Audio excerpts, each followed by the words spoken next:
Okay, so here I am solving a protein question so that you can understand how to approach a question that directly comes from protein structure, because that is the most probable kind of question.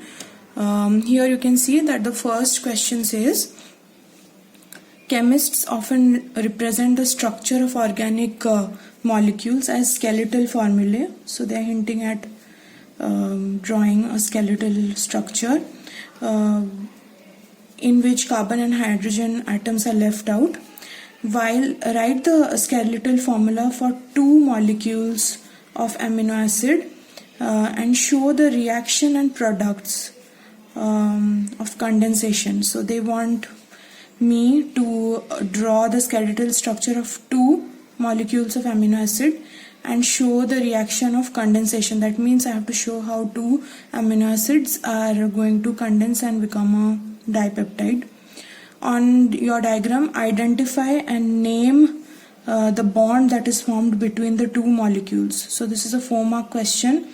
Marks are there for correct structure of the two amino acids skeletal formula, and marks for condensation, reaction accuracy, and definitely for identifying the bond correctly and naming it. So 4 marks for that.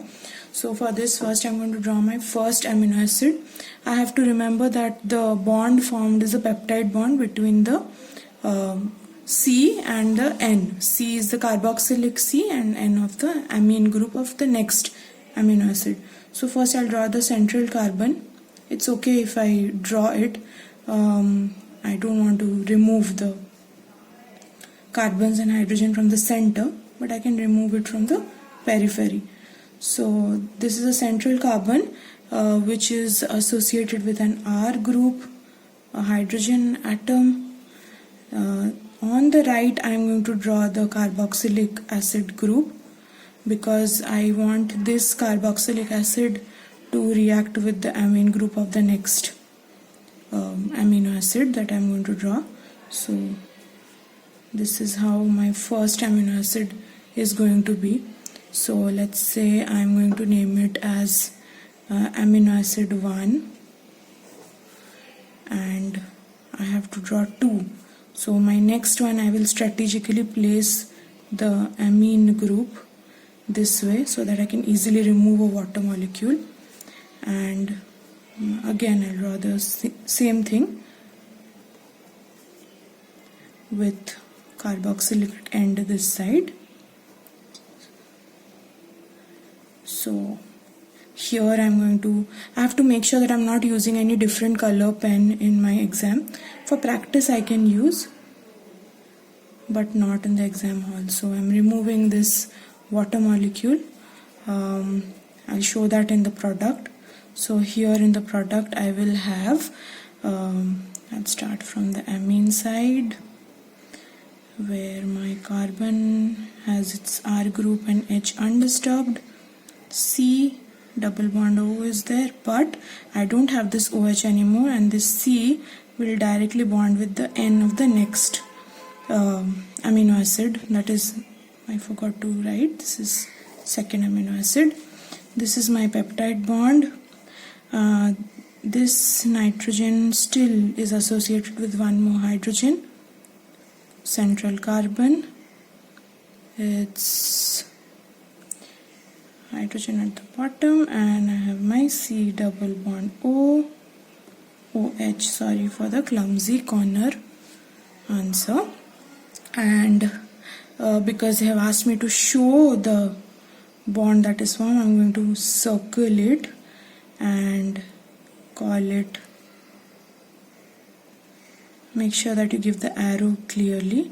So this is my peptide bond. I've shown the peptide bond, I've shown two amino acid structures. In exam I would write the full form. This is just for practice, so I wrote it in short. And I have to say that this whole thing is a dipeptide, two peptides joined by a single, two amino acids joined by a single peptide bond. So it's a dipeptide formed, plus I also got one molecule of water. So this is my product, the dipeptide and the water, and these are my reactant. So that's all that the 4 marks carry. So in this case, if you are also facing problem like me where you get very little place for the product, you can start actually from this corner of the paper. That's absolutely fine. Next question is, it's a test, biochemical test question. It says two test tubes, one with 2 centimeter cube of dilute white egg solution, and another has 2 centimeter cube of starch solution. So we have protein in egg white and we have carbohydrate in the starch solution. 2 cm cube of dilute sodium hydroxide solution was added. So sodium hydroxide was added to egg white solution and to starch solution, and the contents were gently shaken to mix. Then dilute copper sulfate was added to each. Copper sulfate was added to the egg white solution and to the starch. So here I have to understand that sodium hydroxide was given to create an alkaline pH, because this is an alkali. Now in alkaline pH, copper sulfate will form a new compound with with compounds having peptide bond. This is actually the biuret test that will happen. So let's see what the question is asking. They add copper sulfate solution drop by drop. The tubes were gently shaken between additions, and this procedure was continued until a definite color could be seen. That means both these tests are happening simultaneously until you see a color change. What colors would have appeared in the 2 tubes? So first I would answer for dilute egg solution. For egg white solution, I can say that the copper sulfate, that is CuSO4, don't actually need the bracket, the copper sulfate reacts with peptide bond of albumin protein and color of mixture. I have to say that color of mixture changes to purple. Make sure that you write purple clearly. So this is my first part of the answer. The next solution is the starch. For starch solution, no peptide bond, therefore the copper sulfate remains blue in alkaline NaOH solution. Remember that NaOH was also given. So in presence of NaOH, copper sulfate will appear dark blue and not purple if there is no peptide bond for copper sulfate to react. So do not write that there is no color change. There is a color, that is blue color, which tells that starch is not a protein. Whereas we got a purple color here, which tells that egg white has protein. Okay. The next question is, explain concisely what is meant by the following structures of a protein, such as hemoglobin. So in hemoglobin, what would primary structure of hemoglobin mean? So here I would write that this is a long chain, not actually, hemoglobin has 4 polypeptides in it, 2 alpha and 2 beta. So I can just first explain what primary structure means. So this is a long chain of polypeptide made up of a linear sequence of amino acids. Okay. Now who decides the sequence? So we are going to talk a little bit about the DNA, saying that the sequence of amino acids in primary structure is determined by the codes in DNA of the individual. Okay, then comes the secondary structure. So what do we know about secondary structure?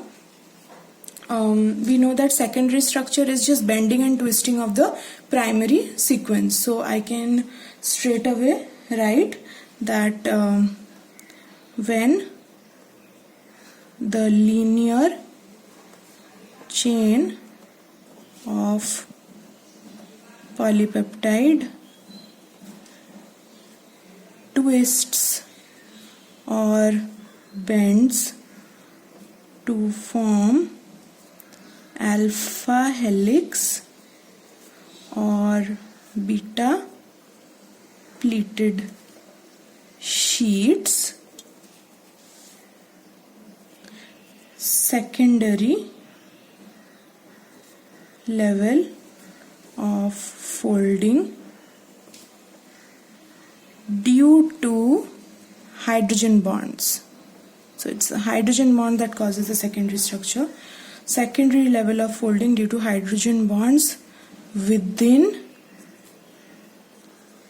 polypeptide chain occur.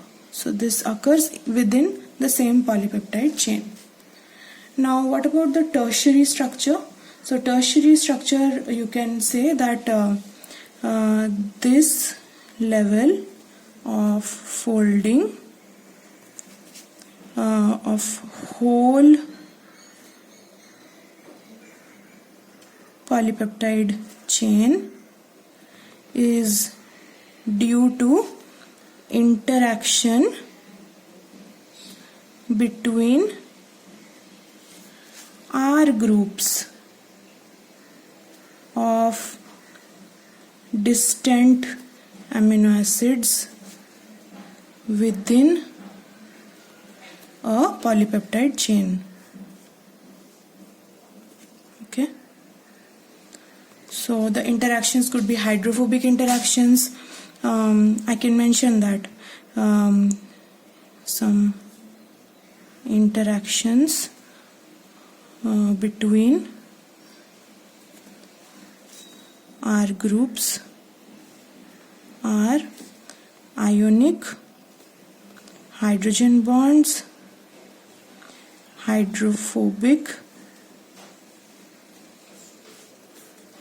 or disulfide bridge interactions. So these are all weak intermolecular forces.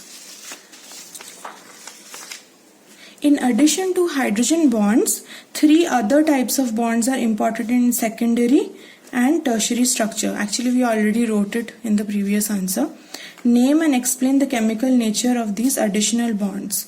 So the additional bonds, apart from hydrogen bond, make sure you don't count hydrogen in your answer. So apart from hydrogen bond, 3 other bonds are the hydrophobic interactions, the disulfide bridges. What else do we have? We have hydrophobic interaction. We have ionic interactions. All these are between the R groups that are projecting from the backbone of the polypeptide chain. So we can say that the hydrophobic interactions occur between non-polar R groups. We can say that they are weak but stable collectively. That means when there are lots of hydrophobic interactions together, then they stabilize the tertiary structure. For disulfide bridges, which are like this, we can say that the the disulfide bridges are strong covalent bonds formed by oxidation of the SH groups. So we can say these are strong covalent bonds formed by oxidation of SH groups. These SH groups are actually there in the side chains. Okay, so we have explained two. Finally, the ionic interactions. You will see this between polar or charged R groups. I'm going to say projecting from polypeptide backbone. If you want, you can draw a diagram to explain that. That is also going to be acceptable. So for ionic bond, you can also say that these are strong interactions. Most of the time these are irreversible. You cannot, once you break this bond, then the structure of the protein is completely disrupted. So you can actually say that they are electrostatic interactions between oppositely charged R groups. So you can say they are strong interactions collectively. Again, individually they are not so strong because they are not properly fully charged. There are charges hanging at the end of hydrophobic hydrocarbon chains. So strong interactions collectively, and they are electrostatic in nature and bring compactness in protein, you can say tertiary protein. So this is how I will first break down the question and approach bit by bit. And when I'm asked about different protein structure, I have to remember in every level of protein folding which type of interaction or bonds play the main role in maintaining that level of folding in the protein. That's all. Thank you.